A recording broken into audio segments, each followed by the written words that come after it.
Shalom, shalom, shalom, les bien-aimés de Christ chez vous TV Foundation. Nous vous saluons une fois encore dans le beau précieux nom de notre Seigneur Jésus-Christ. Bienvenue dans l'émission Au cœur de la femme chrétienne. Aujourd'hui, quand une femme est là ou bien un homme est là, son cœur bat très fort. Des fois même, on n'arrive pas à comprendre, on n'arrive pas à s'exprimer. Nous ne savons pas au juste ce qui nous arrive. Et aujourd'hui, il y a certaines personnes qui sont bien placées pour nous définir ce que c'est.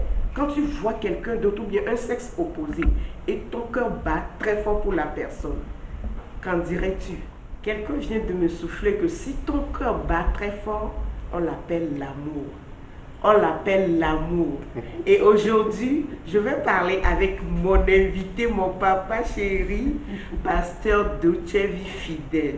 Bonsoir papa. Bonsoir ma chérie, ma mignon. Merci. Comment est-ce que ça va? Ça va, par la grâce de Dieu, on rend grâce. Et vous? Et la famille? Ça va. Tout le monde se porte bien. Bien. On rend gloire à Dieu. Amen. Parce que chez nous aussi. Ok. Rien de mal. Merci encore de nous avoir reçus pour ce débat ou bien cette explication pour les internautes. Aujourd'hui, j'aimerais qu'on parle de l'amour dans le couple. Qu'est-ce que c'est que l'amour? Pouvons-nous expliquer aux gens qu'est-ce que c'est que l'amour? Parce que parfois, le cœur d'une femme peut battre, ou bien d'une petite fille, d'une sœur majeure peut battre. Un homme aussi de la même manière. Et quelqu'un lui dit c'est l'amour. C'est l'amour. Comment on peut définir ça encore? L'amour, qu'est-ce que c'est? Oui. Un thème aussi vieux que le monde, venant du Créateur. Oui. L'amour, c'est cette sensation très forte que tu as vis-à-vis de l'autre. Que tu veux te donner complètement, sans réserve, à l'autre. Ce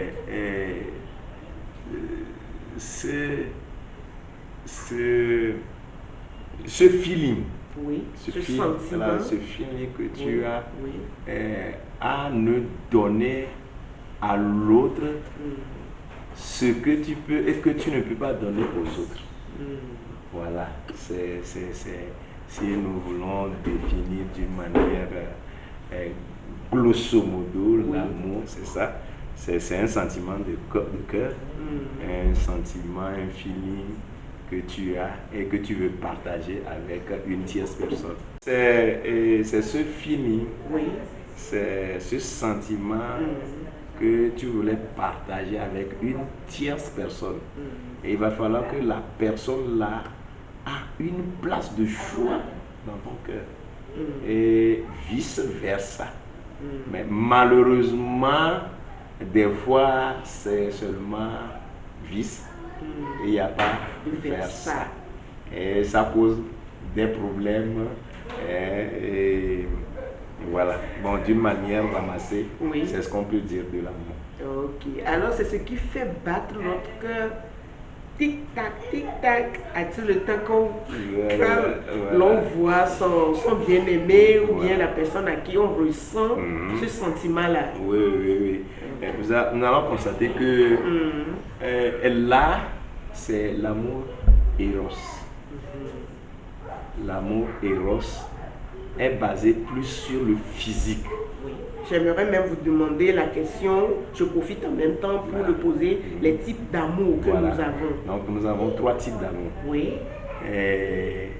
Les 3 sont bien. Oui. Mais dans les 3, il y a le meilleur. Voilà. Donc comme je le disais, l'éros, c'est l'amour passion. On est passionné. C'est cette attirance physique. Oui. Le plaisir de la chair. Donc, ça me pousse à ne voir que tes yeux, ta bouche, ton nez, ta voix, tes démarches, tout ça là. Et quand je vois ça, j'ai cette sensation de satisfaction qui me permet de rester toujours à côté de toi. Et et quand la personne te dit je t'aime, Oui. en fait, c'est ton physique qui l'apprécie comme ça.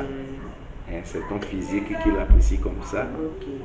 Et, et- et- et comme c'est le physique, on a tendance à mettre l'accent sur le sexe.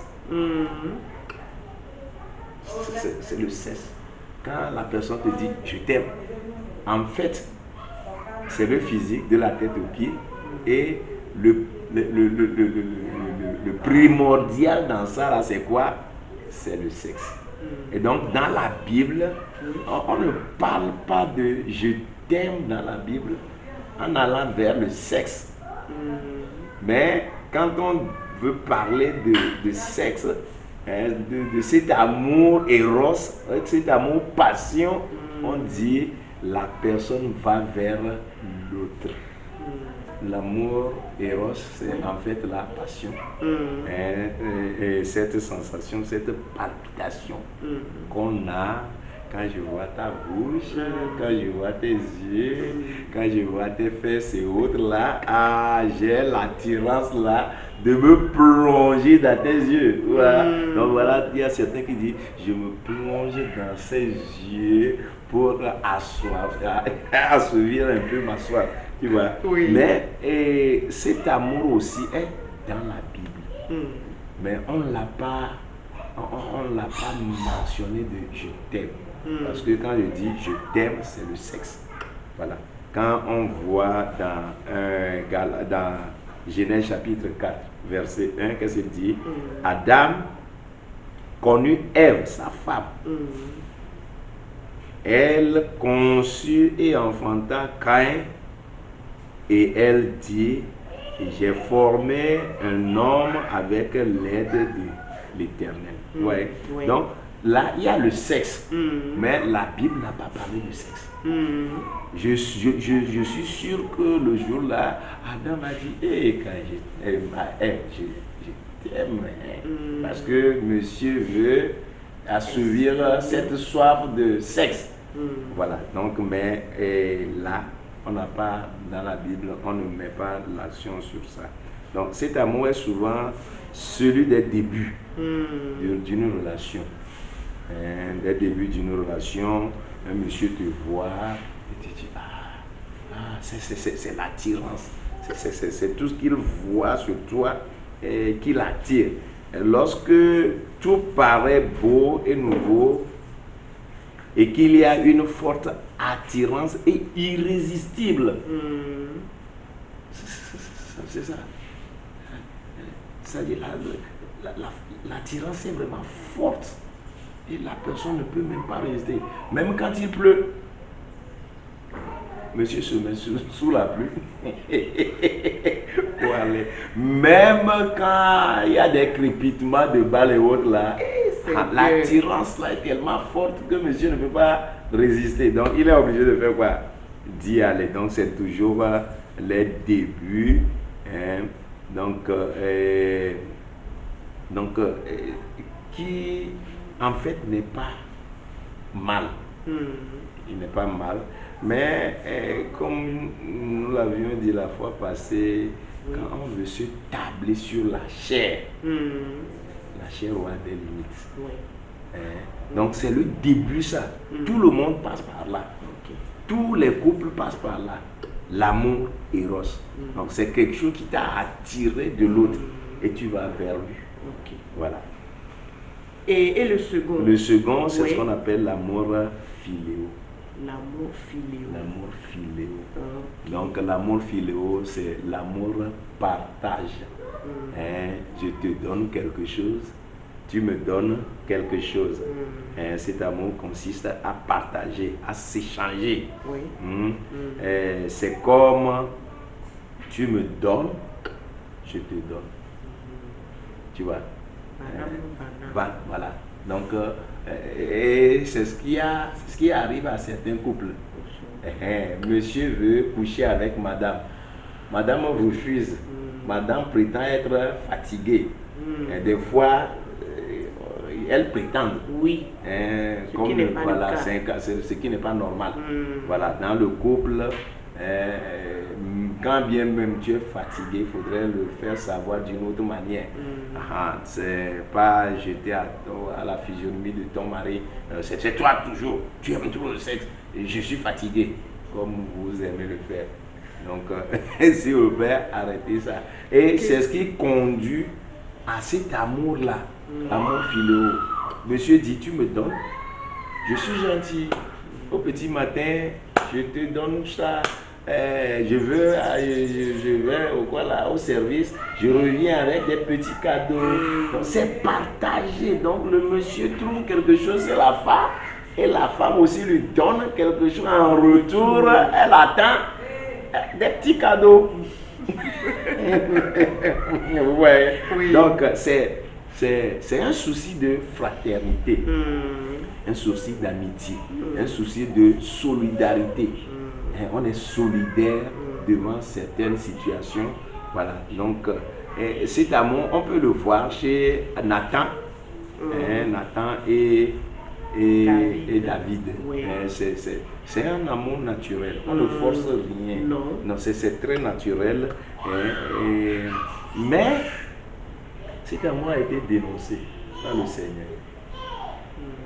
Voilà. Ce que papa dénonce, est-ce qu'on peut continuer par la pratiquer? Non, je ne crois pas. Quand nous voyons dans Luc chapitre 14. Oui. Luc chapitre 14.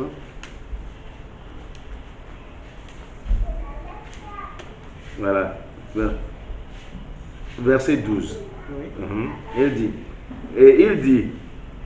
Il dit aussi à celui qui l'avait invité, lorsque tu donnes à dîner ou à souper, n'invite pas tes amis, ni tes frères, ni tes parents, ni tes voisins riches, de peur qu'ils ne t'invitent à leur tour et qu'on ne te rende là pareil. Mais lorsque tu donnes un festin, invite des pauvres, des estropiés, des boiteux, des aveugles. Voilà. Vous voyez maintenant? Voilà. C'est ce que le Seigneur dénonce. Donc, ce qui nous pousse à aller à l'amour, au troisième type d'amour.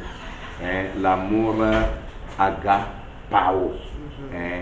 L'amour agapao qui est un amour désintéressé. Cet amour est vraiment désintéressé. C'est un amour inconditionnel. Un amour inconditionnel, désintéressé, qui ne donne le meilleur, qui ne donne que le meilleur, C'est l'amour agapao, c'est un amour inconditionnel. Ce n'est pas parce que tu me donnes que je vais te donner. Ce n'est pas parce que tu as des éléments sur toi qui m'attirent, qui me poussent à t'aimer. Non. Je t'aime comme tu es. Oui. Et ça fait une base vraiment, entre guillemets, légale pour votre couple. Voilà. Donc, c'est cet amour que papa demande aux siens. C'est cet amour que papa nous demande de faire. Entre nous les chrétiens. Entre nous les chrétiens. Or, je vous avais dit, ou bien j'ai l'habitude de dire que la toute première église, c'est la maison. C'est le foyer. C'est le foyer d'abord. C'est papa, c'est maman, ce sont les enfants. Donc si nous n'arrivons pas à pratiquer cet amour dans le foyer, il y a un problème. Ce n'est pas parce que madame va me donner ceci que je suis obligé de la satisfaire d'une autre manière. Ou bien je suis obligé de lui faire des cadeaux. Non, c'est pas bon. C'est pas bon. Il faudrait que cet amour soit vraiment naturel, mais ça sans condition. C'est un amour inconditionnel. On aime parce que c'est papa qui nous aime comme ça. Et n'oubliez pas qu'il nous a fait à son image. Si papa nous aime comme ça, bon, qu'est-ce qu'il nous attend? Qu'est-ce qu'il attendait de nous en nous envoyant à Christ? Rien. Rien. Le seul enfant qu'il a, vu l'amour agapao là, il est obligé de faire quoi? Il est obligé, par l'entremise de cet amour, à envoyer l'unique qu'il a. Or, nous étions à l'époque dans des conditions vraiment déplorables, misérables, nous sentions tellement la souillure. C'est dans cette immondice-là que papa a envoyé son enfant pour mourir sur la croix pour nous. Donc, si il nous a fait à son image, ça veut dire que nous aussi nous pouvons pratiquer cet amour-là.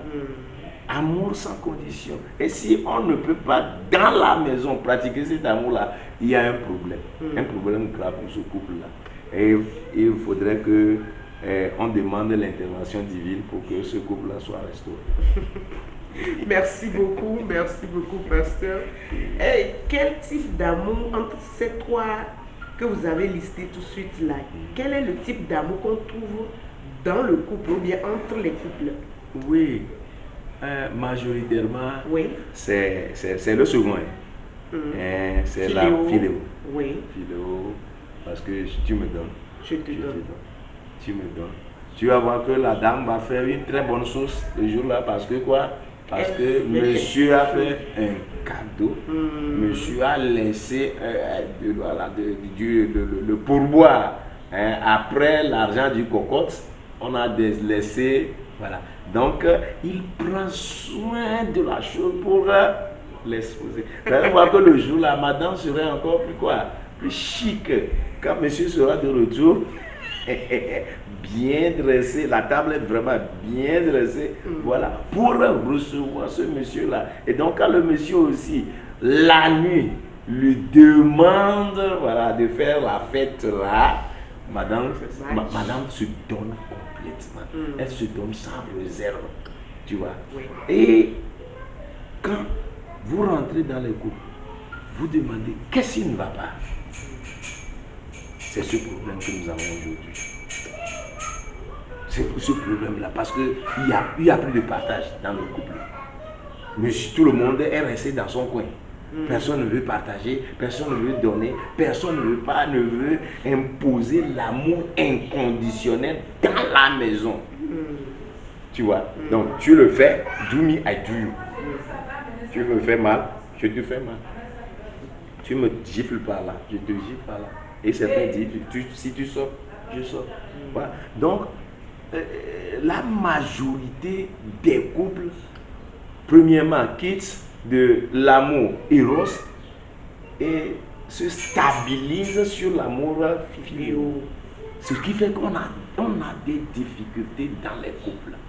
On a des problèmes dans les couples. Et le mal, c'est que on transmet cette éducation-là aux enfants, cette manière de voir l'amour, on le transmet aux enfants. Et de génération en génération, ça se perd. Tu vois.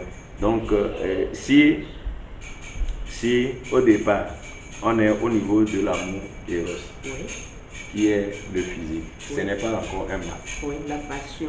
Voilà, c'est bon. Mais tu vois, tu me plais. Et généralement, ce sont les hommes qui voient toutes ces qualités physiques-là et qui vont vers les femmes. Ce n'est pas un mal. Mais il va falloir qu'on quitte ce stade-là. Et on arrive au stade de quoi? Du partage. Stade du partage. Voilà. Et à un moment aussi, on doit oublier le philéo et revenir maintenant à l'agapao, parce que nous sommes aussi des dieux. Voilà, il a dit dans le psaume, et le Seigneur leur avait dit même aux Philistins, dans votre loi, vous ne savez pas que vous êtes des dieux. Voilà, si nous sommes des dieux et que nous sommes faits à l'image de Dieu, et que ce Dieu-là a envoyé l'unique qu'il a, sans condition, pour qu'aujourd'hui nous puissions être délivrés de toute chaîne, délivrés de tout ce que l'ennemi peut concocter contre nous. Pourquoi nous qui sommes à son image, nous ne pouvons pas pratiquer, ne serait-ce que cet amour-là dans notre couple? Dans notre couple, je ne parle pas encore du dehors. Voilà, ça dit, la personne à qui tu te bats, tu dis je l'aime, je t'aime, mais tu aimes comment?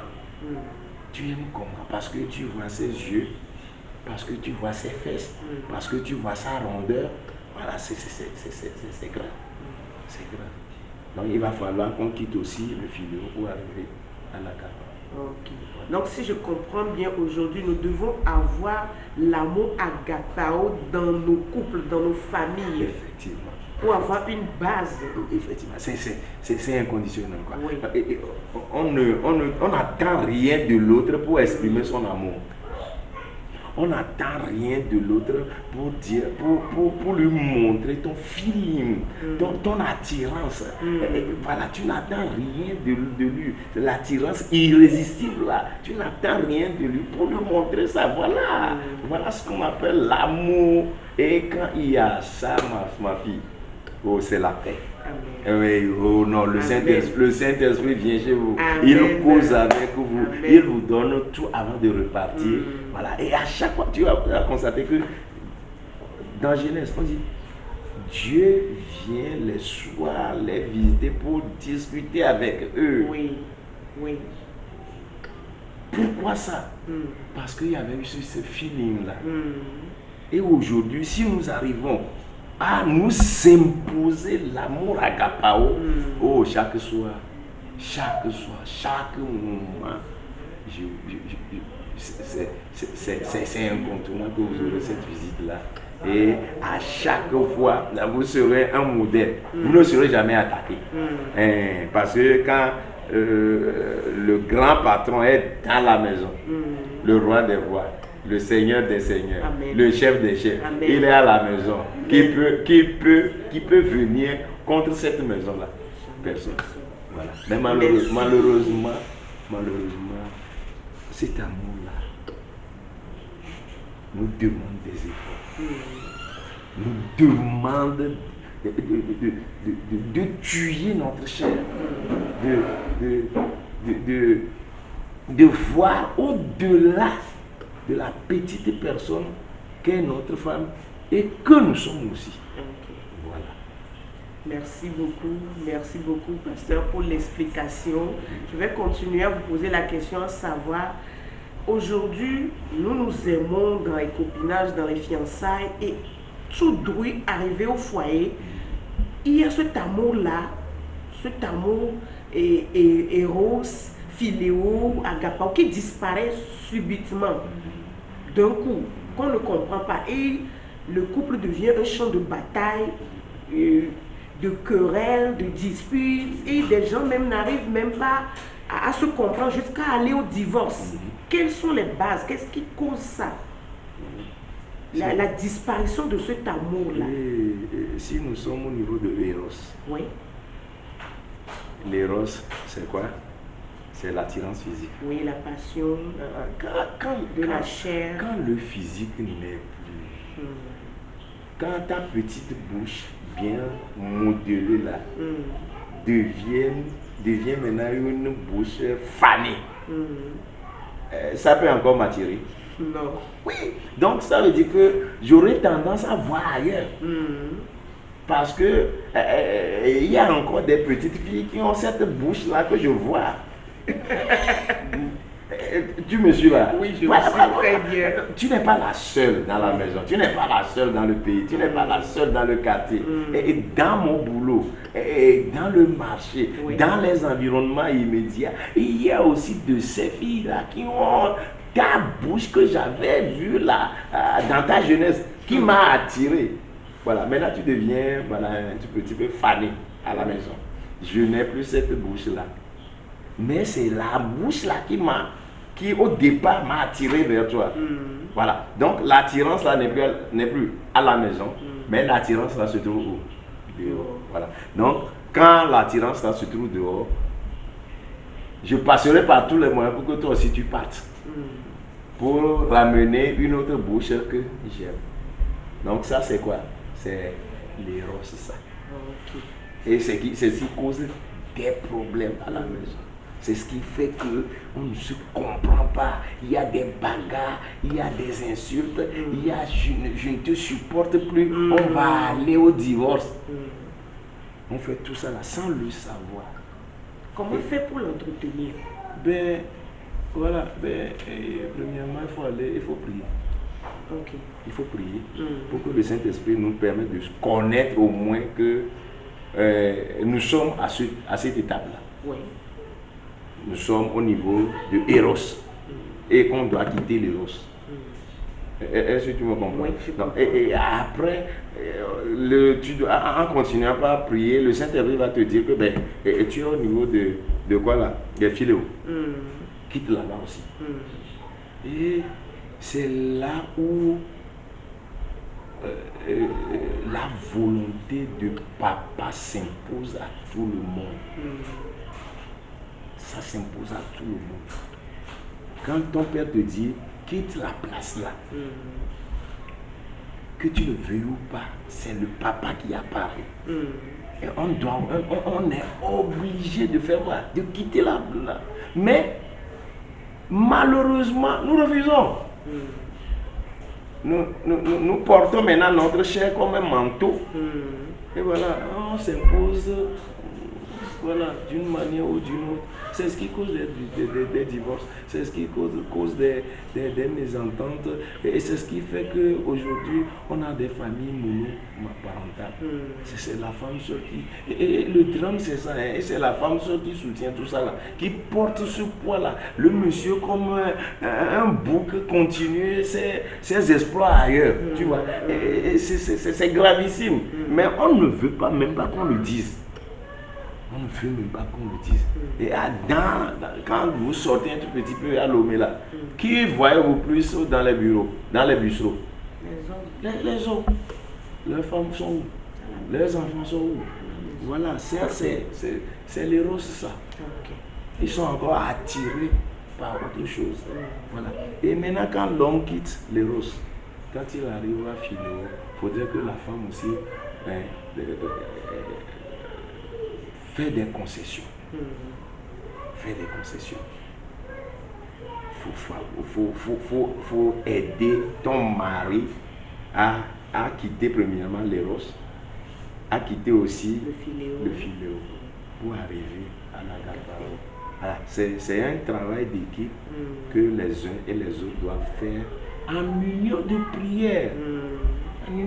Quand tu vois certains couples, il n'y a même pas la Bible à la maison. Ça ne lit jamais la Bible. Leur seule Bible, c'est la télé. Et leur seule Bible, ce sont les jeux vidéo. Et leur seule Bible encore, le pire, ce sont les films pornographiques. Voilà. Qu'est-ce qu'on a étudié au niveau des films pornographiques? Rien. Non. Rien que du désordre, non. Non, le partage. C'est le partage. Et c'est ce que l'homme aime. Voilà. L'homme, ça dit, les hommes aiment plus le sexe. Mais le sexe, ce n'est pas. Le sexe n'est pas l'amour. Le sexe vient compléter l'amour. Le sexe n'est pas l'amour. Quand quelqu'un vous aime, il vous dit je t'aime, je t'aime. Connaissez-vous encore un mot plus fort que je t'aime? Le mot plus fort que je t'aime. Non, I love you. C'est en anglais. Je t'aime.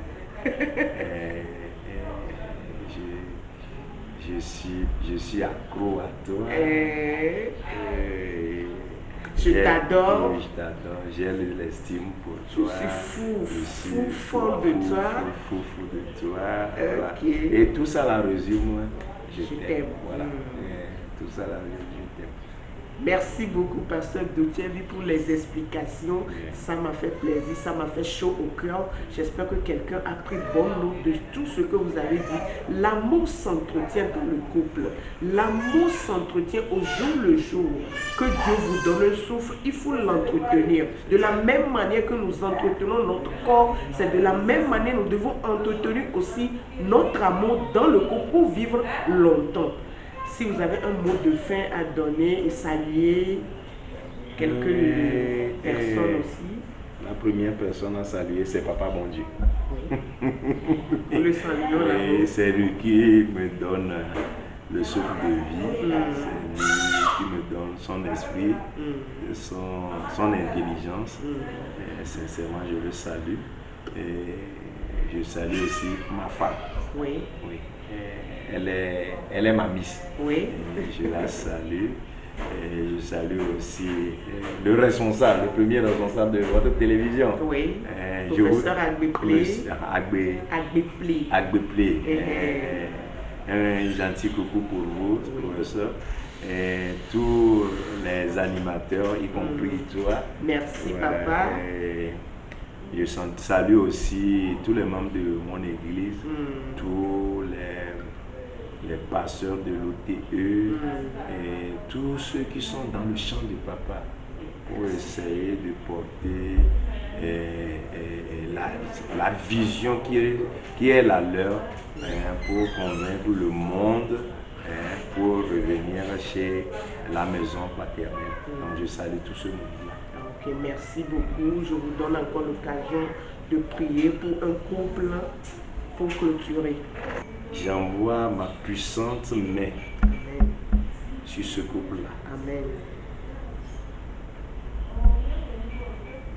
Et le Seigneur agit Amen. puissamment au travers de cette main. Amen. Pour restaurer un couple. Amen. Un couple qui traverse des vicissitudes.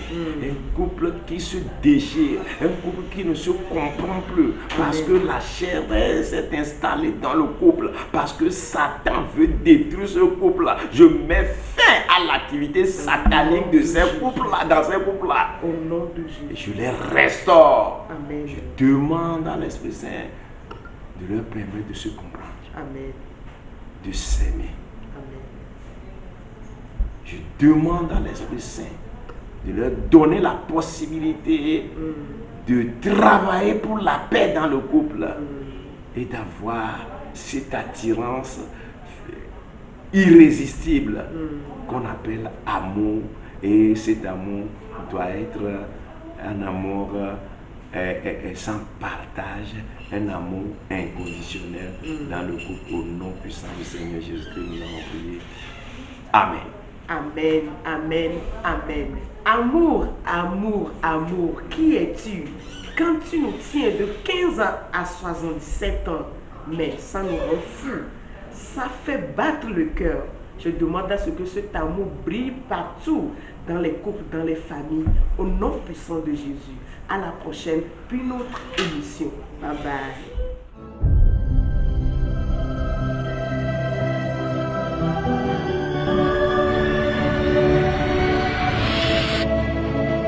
Christ chez vous TV. When Jesus follows you everywhere.